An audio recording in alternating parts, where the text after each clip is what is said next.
Daemon's darkest betrayal yet. Why he turns against Rhaenyra in S3. Picture this. The most dangerous man in Westeros, the rogue prince himself, the guy who literally fought a war to put his wife on the Iron Throne, suddenly decides she's the problem. Daemon Targaryen turning against Rhaenyra isn't just shocking. It's the kind of betrayal that makes the Red Wedding look like a minor disagreement at a family barbecue. What could possibly make the man who burned his way through enemies, schemed his way through court politics, and dragon rode his way into legend decide that his own queen needs to go? Strap in, because we're about to unpack the psychological warfare, the power plays, and the absolute chaos that leads to Daemon's darkest moment yet. If you're ready to dive deep into the madness that is Daemon Targaryen's mind, do yourself a favor and hit that subscribe button and ring the notification bell. Trust me, you don't want to miss a single breakdown of the carnage coming in Season 3. Let's establish something crucial right off the bat. Daemon has always been complicated. This is not news.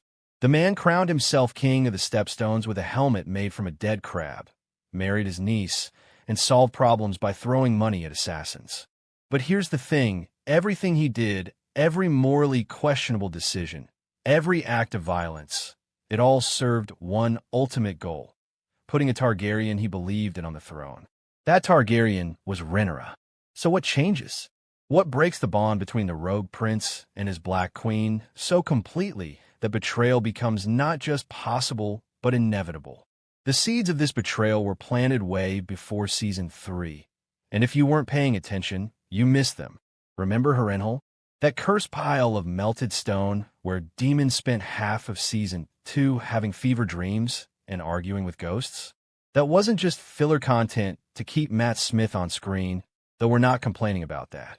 Those visions were systematically breaking down Daemon's perception of himself, his purpose, and most critically, his faith in Rhaenyra's ability to rule. Every haunting, every prophetic nightmare, every moment spent in that psychological torture chamber was chipping away at his loyalty brick by brick. But visions and vibes aren't enough to make Daemon commit treason against his own wife. No, what pushes him over the edge is far more concrete and far more painful.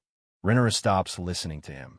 Now, before you roll your eyes and think this is just about a man's bruised ego, hear me out. Daemon's entire identity is wrapped up in being the weapon, the enforcer, the dragon unleashed when diplomacy fails. When Rhaenyra starts making decisions without consulting him, when she chooses other counselors over him, when she publicly contradicts his strategies, it's not just disrespectful, it's existential.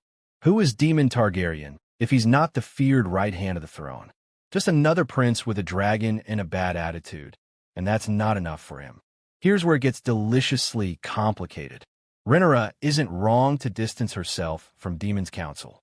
The man literally authorized blood and cheese, turning her into a child killer in the eyes of the realm, whether she wanted that reputation or not.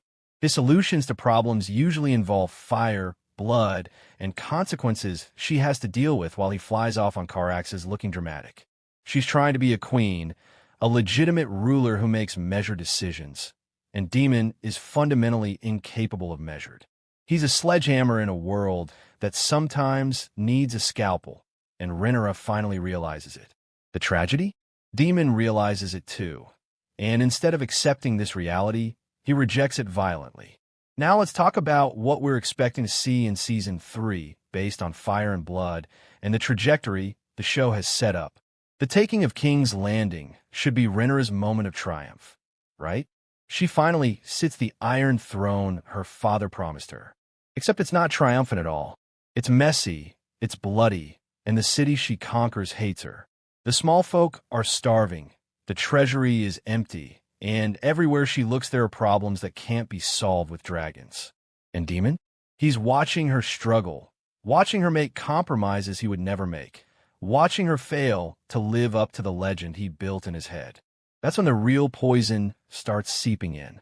Because here's the gut punch. Daemon doesn't betray Rhaenyra because he hates her. He betrays her because he loves the idea of her more than the reality. He built up this image of Rhaenyra as the perfect Targaryen monarch, the dragon queen who would restore their house to glory, the ruler who would be both loved and feared. But the woman sitting on the Iron Throne, paranoid and exhausted and making desperate choices just to survive, that's not the legend he imagined. That's just a human being crushed under impossible weight. And Daemon has never been good with disappointment, especially when that disappointment threatens his entire worldview. The mechanics of the betrayal are going to be absolutely brutal to watch. We're likely going to see Daemon undermining Rhaenyra's authority in council meetings, making military decisions without her approval, and worst of all, conspiring with other lords who question her fitness to rule. The man who once killed anyone who disrespected her will become the person casting doubt on her judgment. It's the ultimate reversal, and it's going to hurt like a sword through the gut for everyone watching who rooted for them. But wait, it gets worse because it always gets worse in Westeros. The real kicker is that Daemon's betrayal becomes a self-fulfilling prophecy. His lack of support, his public doubts, his behind-the-scenes maneuvering, all of it weakens Rhaenyra's position and makes her exactly the kind of unstable ruler he feared she was becoming. He creates the problem he's trying to solve. It's like watching someone slowly poison their marriage while complaining about how sick their spouse looks. The tragedy writes itself, and both of them are holding the pen. Now, let's address the dragon in the room. Is this really betrayal, or is this Daemon doing what he genuinely believes is necessary? Because that's the fascinating moral ambiguity here. From his warped perspective, maybe abandoning Rhaenyra is the only way to save what's left of House Targaryen. Maybe he convinces himself that she's become too weak, too compromised, too damaged by loss and grief to rule effectively. Maybe he thinks putting someone else on the throne, or even the fallout from this betrayal is going to reshape the entire endgame of the dance. Rhaenyra, already isolated and paranoid, will become even more unstable. The Blacks will fracture into factions. The Greens will sense weakness and press their advantages. Dragons will die, not in glorious battle, but in stupid, preventable conflicts born from internal division. And hovering over all of it will be the ghost of what Daemon and Rhaenyra once were.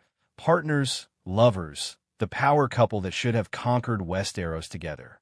So when Season 3 drops, and we watch Daemon make his move against Rhaenyra, remember, this isn't just betrayal for shock value. This is the logical, terrible conclusion of two people who loved each other but could never quite align their visions of power, duty, and destiny. It's Shakespearean, it's brutal, and it's going to be absolutely unmissable television. Thanks for watching, and we will see you in the next one.